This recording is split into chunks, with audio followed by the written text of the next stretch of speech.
بہت پہلے زارا نام کی ایک ڈریگن تھی جو ایک پوشیدہ وادی میں رہتی تھی۔ وہ اپنی نوعیت کی آخری ڈریگن تھی۔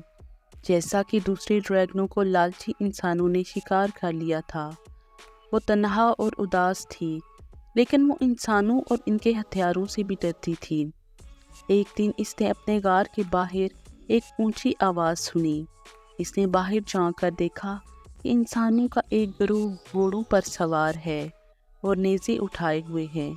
انہیں اس کی وادی مل گئی تھی اور وہ اسے ڈھونڈ رہے تھے۔ وہ جلدی سے اپنے غار میں پیچھے ہٹ گئی اور اپنے دفاع کے لیے تیار ہو گئی۔ اس نے غار کے دروازے پر آگ کا سانس لیا، اس امید پر کہ وہ انہیں بھگا دے گی، لیکن انسان بہادر اور چالاک تھے۔ انہوں نے جال پھینکا اور زارا کو اس میں پکڑ لیا۔ وہ اسے گھسیٹ کر غار سے باہر لے گئے اور باندھ دیا۔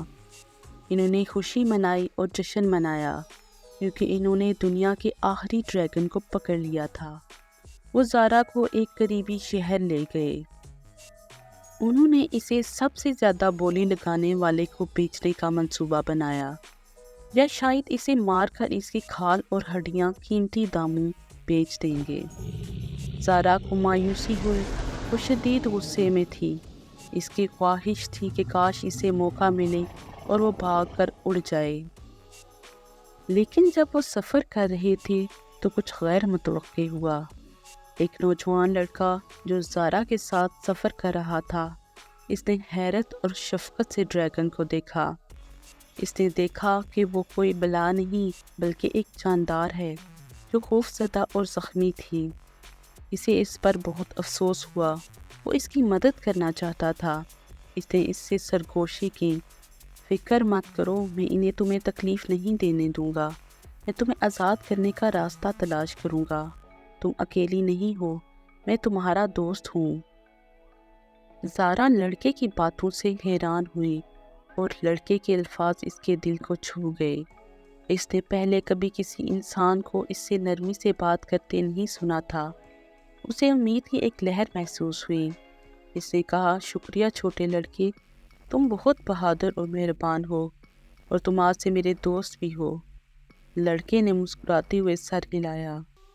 وہ صحیح لمحے کا انتظار کر رہا تھا۔ جب دوسرے لوگ توجہ نہیں دے رہے تھے تو اس نے چاقو لیا اور زارا کی رسیوں کو کاٹ دیا۔ وہ اس کی پیٹھ پر چھلانگ لگا کر بولا، چلو زارا، مجھے اپنے ساتھ لے کر اڑ جاؤ۔ زارا نے اپنے پر پھیلائے اور آسمان کی طرف بڑھ گئی۔ وہ خود کو آزاد اور خوش محسوس کر رہی تھی۔ اس نے دوبارہ لڑکے کا شکریہ ادا کیا اور اس سے پوچھا، تم کہاں جانا چاہتے ہو؟ تم جہاں چاہو میں تمہیں لے جاؤں گی۔ لڑکے نے کہا، میرے پاس گھر نہیں ہے، میں یتیم ہوں، میں ہمیشہ سے دنیا دیکھنا چاہتا تھا، کیا تم مجھے دکھا سکتی ہو؟ زارا نے کہا، یقیناً، میں آپ کو دنیا دکھاؤں گی۔ میں آپ کو فطرت کے عجائبات اور زندگی کی خوبصورتی دکھاؤں گی۔ میں آپ کو دکھاؤں گی کہ تمام انسان برے نہیں ہوتے اور تمام ڈریگن اچھے نہیں ہوتے۔ میں آپ کو دکھاؤں گی کہ ہم مختلف ہونے کے باوجود اچھے دوست بن سکتے ہیں۔ اور اس طرح ڈریگن اور لڑکے نے ایک ساتھ اپنا سفر شروع کیا۔